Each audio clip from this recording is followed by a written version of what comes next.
About to retire? You've got to change your thinking when it comes to your investments. I'm telling you, I'm begging him. I'm begging him. Talked to a lady today, and she had everything, about 500,000 in the TSP, the G fund. And she goes, "Oh, I know you're going to yell at me for being the G fund." I was like, "Why?" She's 65. She's got just a little bit of debt, nominal debt, and she's going to sell her house and downsize. And I was like, "Why? Why would I yell at you? The G fund." Then I got his email from Jill today, which was pretty. It was actually a pretty good article by this guy over at. Let's see if I can't find it. Let's see. Hold on, right here from Morningstar. It is on Morningstar. Are long bonds still for fools? Reevaluating the prospects for 30-year treasuries, and it was written by a guy who said long bonds, long U.S. government bonds. Who is this guy? John Rakenthaler. I think I did a video on him a while back, probably a year or so ago.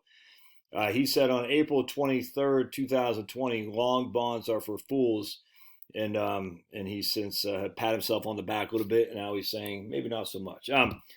But he's missing the boat here. He's using his whole premise is that. Well, let me just I'll cut to the chase here. So basically, he says he's looking at when yields are at the level that he's using 10-year treasuries, which was odd, but whatever.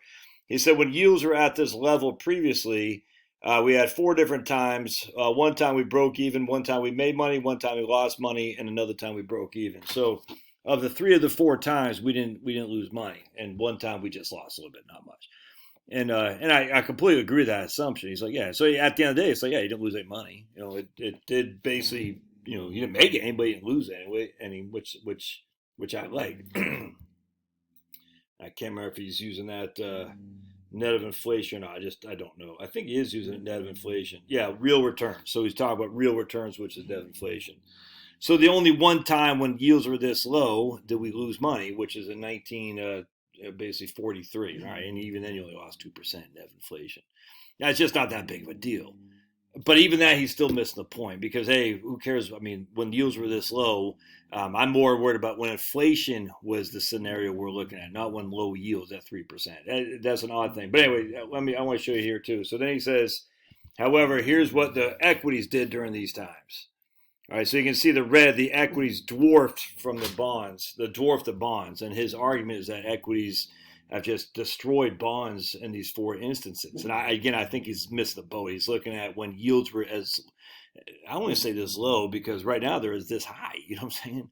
So he's saying when yields were 3%, this is what bonds did in relative to equities. That's not what I'm looking for. I'm looking for no sir. Hey, come here. I'm looking for. Hold on a second. Let me get the dog. By the way, this is how we get the dog. Watch. Oh, good boy. All right, I'm doing a vid right now, Coach, so be careful. All right, so anyway, I'm sitting there thinking, I get what he's saying, that stocks have smoked the bonds in those 4 other instances, and I get what he's saying about bonds. You didn't get killed ever, and I like that. And I'm very appreciative of the fact he's saying you didn't get killed in bonds, even net of inflation, because no one else says that other than this guy. But that's not the point. Who gives a rat's behind, like this lady I was talking to today, about that? Who cares? The stocks are in the red, the bonds are in blue. Who cares what the stocks do? Because the correlator, the stocks doing that, are also times when the stocks get hammered. 73, 74, 77. 1927, 8, 9. I can't remember. I think 27 was the last of the up.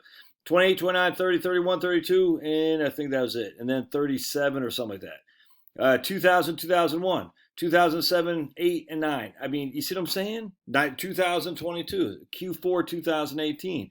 I mean, who gives a rat's behind what the stocks do for your 10-year growth if you're retired? Right now, we got to play defense. You got to protect.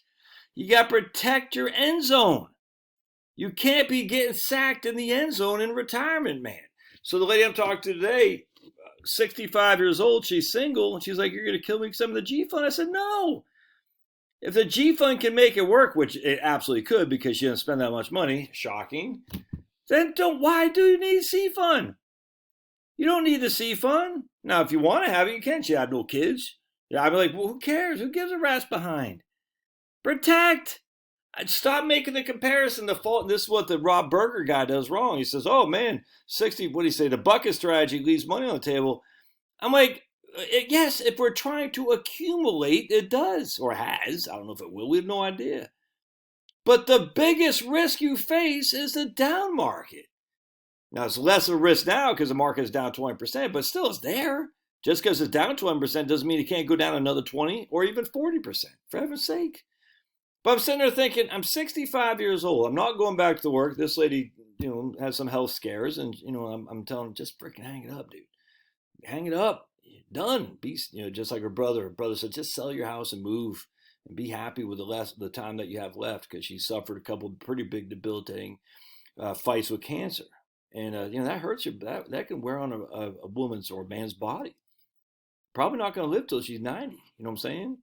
So she didn't have that much time left, dudes. G Fund's perfect.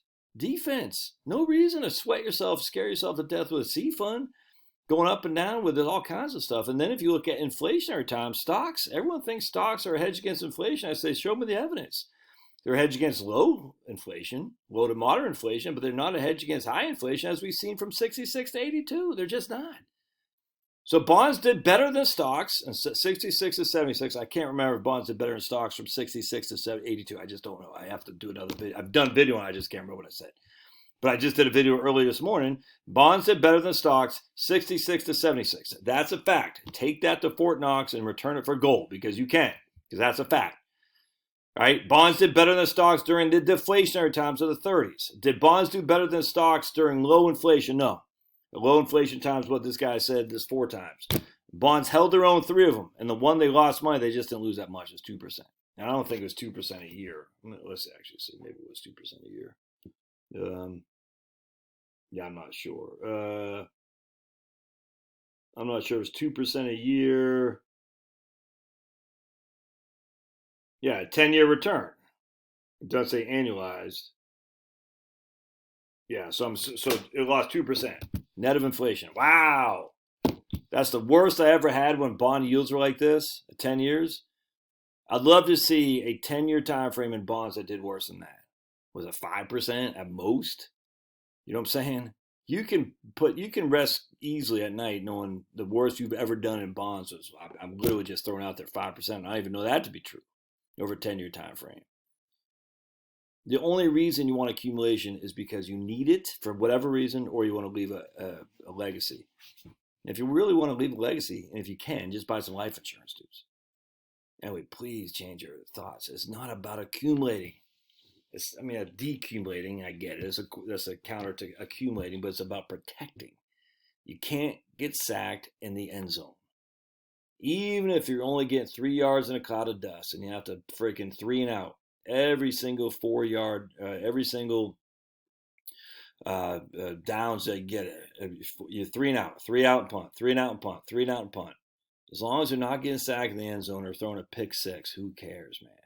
You know what I'm saying? Every 4 down series, just retain the ball and punt it away. That's the best form of defense when you're retired. If you can. I'm not saying you can. I don't know what your circumstances. You might not be able to. You might need growth. But if you don't need growth, like the lady I was talking to today, who gives a rat's behind? All right, love your thoughts. We'll see you.